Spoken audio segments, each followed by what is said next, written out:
Today we are going to discuss the remaining part of the previous topic, which was cell, and today's topic is parts of cell. Let's start. Cell membrane. Cell membrane is also known as plasma membrane and it is living in nature. It is thin, elastic and flexible. Also it is outermost covering of animal cells. किसी भी animal cells का ये outermost covering होता है. But in case of plant, it is beneath the cell wall. It acts as protective barrier यानी cell को ये protection provide करता है. It gives a shape to the cell और सेल को शेप प्रोवाइड करता है. It controls movement of substance in and out of the cell यानी किसी भी सेल के अंदर और बाहर के मूवमेंट को, किसी सब्सटेंस के मूवमेंट को कंट्रोल करता है. It is selectively permeable means ये सेलेक्टिव चीज़ों को ही सेल के अंदर बाहर आने जाने देता है. Composition of cell membrane. It is composed of proteins and lipids and together it is known as phospholipids or cholesterol. Movement. In case of cell, movement occurs through two processes, diffusion and osmosis. Diffusion, movement from higher to lower concentration. Osmosis, movement from higher to lower concentration but through a semi-permeable membrane.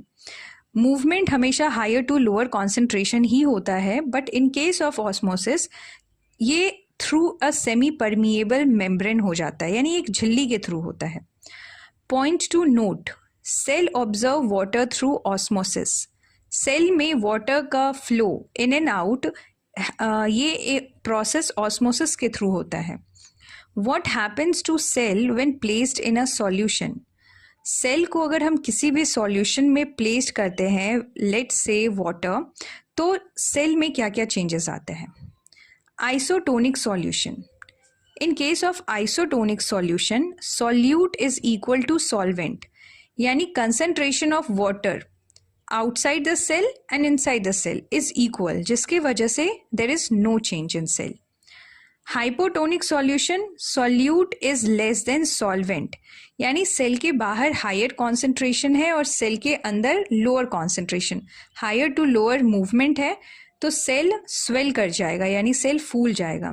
Hypertonic solution, hypertonic solution में solute is greater than solvent यानी cell के अंदर higher concentration है और cell के बाहर lower concentration है.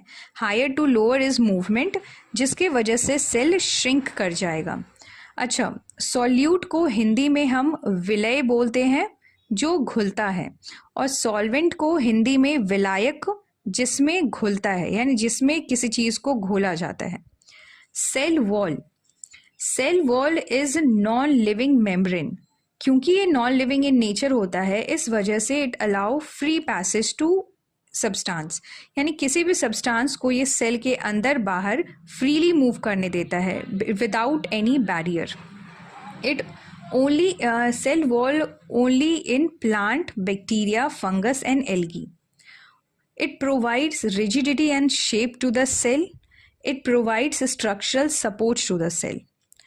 Bacteria के सेल वॉल को हम पेप्टिन या पेप्टिडोग्लाइकन बोलते हैं. फंगस के सेल वॉल को हम काइटिन बोलते हैं. प्लांट के सेल वॉल को सेल्यूलोज बोलते हैं. एल्गी के सेल वॉल को सेल्यूलोज और पेक्टिन बोलते हैं. Point to note, glycocalyx. Glycocalyx is a slime layer.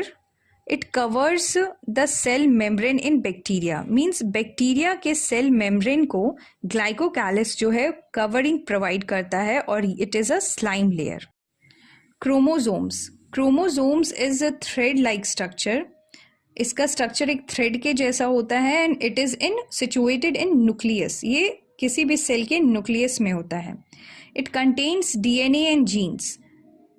Carry genetic information from cell to cell. एक सेल से दूसरे सेल तक ये जेनेटिक इन्फॉर्मेशन को ट्रांसफर करता है. It's components DNA plus proteins. Proteins यानी कि हिस्टोन प्रोटीन्स. 46 क्रोमोसोम्स यानी कि 23 pairs in human, 22 pairs autosomal and 1 pair जो कि सेक्स डिटरमाइन करता है लिविंग ऑर्गेनिज्म का, XX for female and XY for male. DNA stands for deoxyribonucleic acid. It carries genetic information and genes. Genetic information और genes को carry करता है.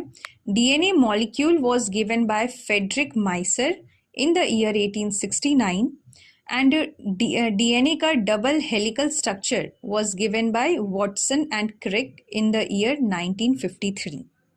Cytoplasm. Cytoplasm fluid that fills up cell. Cell में fluid matrix को cytoplasm बोलते हैं. ये located between plasma membrane and nuclear envelope के बीच में होता है.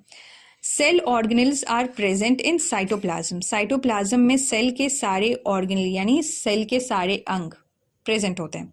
साइटोसोल इज एक्वस यानी water based fluid portion of cytoplasm. Cytoplasm का एक्वस फ्लूइड पोर्शन साइटोसोल कहलाता है. Cytoplasmic inclusions.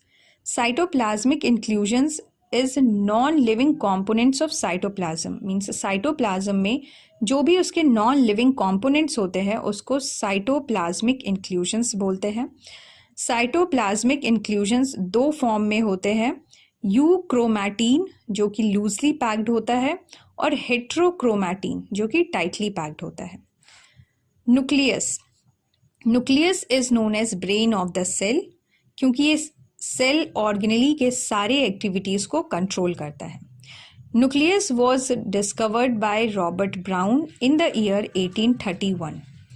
न्यूक्लियस सेल के सेंटर में प्रेजेंट होता है and it is largest organelle और ये डबल मेम्ब्रेन्ड होता है इन यूकैरियोटिक सेल.